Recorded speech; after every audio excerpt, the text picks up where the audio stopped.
Welcome to my channel. आज हम जो सब चीज़ जानने वाले हैं वो है geography in single subject of Rajshree Tandon.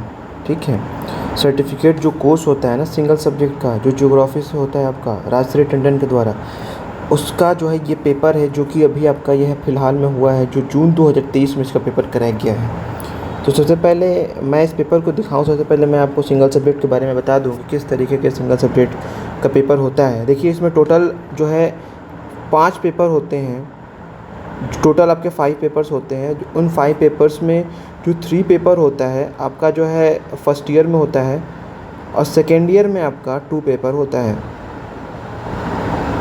ठीक है, तो टोटल हो गए आपके कितने, 5 पेपर हो गए। और इसका जो टेन्योर जो होता है ना, आपका टेन्योर जो होता है वो आपका 2 साल का होता है, जो कि आप सिंगल सब्जेक्ट से आप राजश्री टंडन के ओपन यूनिवर्सिटी से आप कर सकते हैं। तो ठीक है, अब चलते हैं, देखते हैं कि किस तरीके के क्वेश्चन पूछता है, किस तरीके का इसका पेपर आता है। देखिए, सबसे पहले ये भूगोल का, ये भौगोलिक चिंतन का क्रम विकास का पेपर है ये, जिसका कोड अगर देखा जाए तो CSSGO03 होता है। ठीक है, तो इसमें जो इसका मैक्सिमम मार्क्स आप देख सकते हैं ये 70 मार्क्स का होता है, और जो 30 मार्क्स का होता है ना, तो 30 मार्क्स का आपका होता है असाइनमेंट का पेपर। ठीक है, आपका असाइनमेंट का पेपर होता है 30 मार्क्स का, तो टोटल आपका 100 मार्क्स हो गए। इसमें असाइनमेंट भी बहुत ही इंपॉर्टेंट रोल होता है, जिसमें असाइनमेंट में आपका मार्क्स लाना बहुत ही इंपॉर्टेंट हो जाता है। देखिए, इसमें टोटल जो है 6 क्वेश्चन आपको आंसर करने होते हैं सभी में से, section A, section B and section C. ठीक है, सेक्शन ए में से मैं बोलूँ तो देखिए 3 क्वेश्चन आपको सॉल्व करने होते हैं, सेक्शन बी में से आपको कोई 1 क्वेश्चन अटेम्प्ट करना होता है, और सेक्शन सी में से कोई क्वेश्चन 2 अटेम्प्ट करने होते हैं। देखिए, और ये इसका टोटल जो ड्यूरेशन होता है ना, वो टाइम उसका 3 घंटे का ये पेपर होता है। ठीक है, इसमें सबसे पहला जो क्वेश्चन होता है, देखिए 3 क्वेश्चन इसमें से अटेम्प्ट करने होते हैं। इसका जो मार्क्स जो आपका मतलब डेजिग्नेटेड है वो 48 मार्क्स का है, और ये जो टोटल वर्ड्स जो आप इसमें लिखेंगे वो 500 से 800 वर्ड्स में आप इसका आंसर्स देंगे। ठीक है, देखिए सबसे पहला क्वेश्चन दिया है, discuss the nature and scope of geography. आप बस इस क्वेश्चन को देखिए, इस क्वेश्चन के बेस पे आपको किस तरीके से प्रिपरेशन आगे करनी है आपकी, आप जो है खुद इसमें आगे अपना देख लीजिएगा जो भी होगा। इसमें देखिए सबसे पहले पूछ दिया है nature and scope of geography. मैं आपको बस ये पेपर बता रहा हूँ कि पेपर किस तरीके से आता है। फिर देखिए दूसरा है, analyse the major contribution of geographers in destruction of geography during renaissance period. यानी रीनासा पीरियड में जो है आपका मेजर कंट्रीब्यूशन ऑफ जियोग्राफर्स का मतलब इसमें रोल पूछ रहे हैं, एनालाइज करने के लिए पूछ रहे हैं। तीसरा जो क्वेश्चन है, evolution of geographical thought and knowledge in ancient India. देखिए, एंशिएंट इंडिया मतलब यहाँ पे बात कर रहे हैं, तो आप एंशिएंट इंडिया से मत डरिए। एंशिएंट इंडिया ने ये जो आपकी बात कर रहा है वो phase of pre classical antiquity की बात कर रहा है, जिसमें मेनली आपको 3 चीज़ पढ़ना था। एक तो आपको ग्रीक्स बताना है, एक आपको रोमन्स के बारे में बताना है, और एक जो है लास्ट आपका अरब्स के बारे में बताना है। ठीक है, जो देखिए 4th number question, what do you understand by dualism in geography. देखिए क्वेश्चन देखिए, डुअलिज्म, अगर डुअलिज्म आपको पता है तो आप जो है डाइकोटोमी के साथ इसको पढ़ोगे आप। ठीक है, मतलब द्वैतवाद जो होता है भूगोल में, द्वैतवाद को आप जो है डाइकोटोमी के साथ ही रिलेट करके आप पढ़ेंगे। तो डुअलिज्म वर्सेस डाइकोटोमी आपका इंपॉर्टेंट टॉपिक्स हो जाता है इसमें। Elaborate the contribution of French geographer. देखिए यहाँ पे जो क्वेश्चन पूछा वो फ्रेंच जियोग्राफर के बारे में पूछा है। इसी तरीके से तमाम जर्मन हो गया, ग्रीक्स हो गया, अरब्स का हो गया। ठीक है, इसके बाद आप रोमन्स के बारे में थोड़ा बहुत जानकारी ले लेंगे, किस तरीके से ये जियोग्राफर। फिर उसके बाद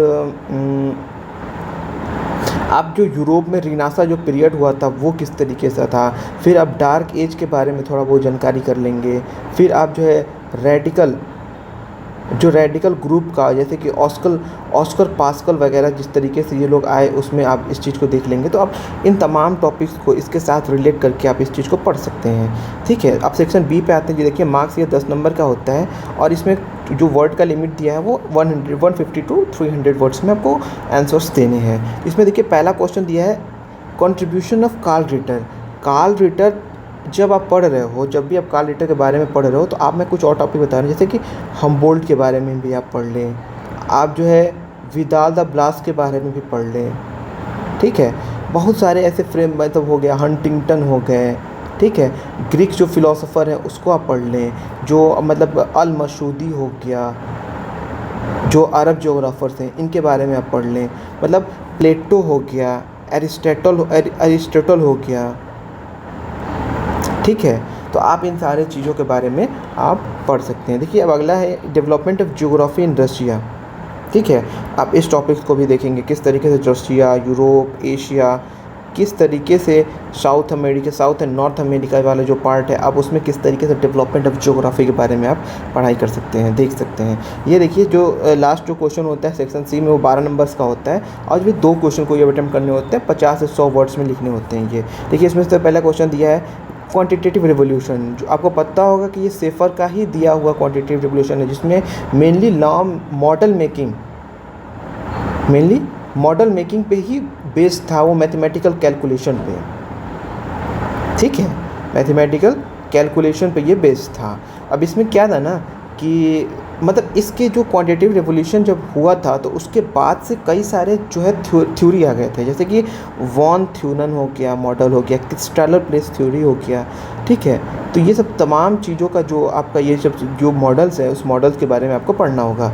इसके बाद है पैराडिगम इन ज्योग्राफी, देख रहे हैं। फिर इसके बाद है मॉडर्निज्म इन ज्योग्राफी, भारत में भूगोल में आधुनिकतावाद मतलब यही बात कर रहा है, आपका क्वांटिटेटिव रिवोल्यूशन के बारे में ही बात कर रहा है, और प्लस इसमें कुछ सिस्टम एनालिसिस की भी बात कर रहा है। ठीक है, तो आप इन सब टॉपिक्स को पकड़ के आप जब इस चीज़ को पढ़ लेंगे तो ये चीज़ आपका आसानी से पूरा कंप्लीट हो जाएगा। ठीक है, मैं थोड़ा सा बता देता हूँ इसका ओवरव्यू कि आपको किस तरीके से कहाँ पे लिखनी होती है। जो राजश्री टंडन की जो कॉपी आती है उसमें आप मान लीजिए कि वो ये जो लाइनिंग होता है ना, उसमें टोटल 30 होता है, वो टोटल 30 लाइन होती हैं।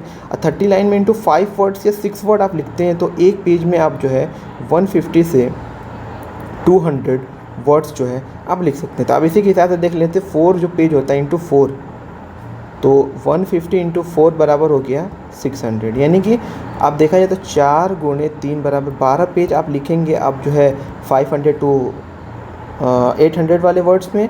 और जो उसमें है ना 12 तो 14 में सब टोटल मिला के मैं बता देता हूँ, आपका जो टोटल पेज आप जो लगाएंगे वो 18 पेज का हो गया। आप कोशिश करिएगा कि 18 प्लस पेज में ही आप आंसर्स को लिखें। जितना ज़्यादा आप पेजेस में आंसर लिखेंगे, मतलब देखिए क्वेश्चन जो होता है वो ऑर्डरली फैशन बेस्ड पे होता है, तो इसमें जो है आप मैक्सिमम जो है 18 प्लस ही पेज पे आप जो है इसका आंसर लिखिएगा। तो ये था आपका पेपर, जिसको मैं अभी आपके वीडियो के नीचे एक मतलब लिंक में जो इसको मैं अपलोड कर दूंगा, आप इस पेपर को डाउनलोड कर सकते हैं इजी वे में। बस यही था, मैं धीरे धीरे और सारे जो सब्जेक्ट्स हैं उसके बारे में भी मैं वीडियो बनाऊंगा। आप मेरे चैनल को सब्सक्राइब एंड लाइक कर दीजिए। Thank you so much.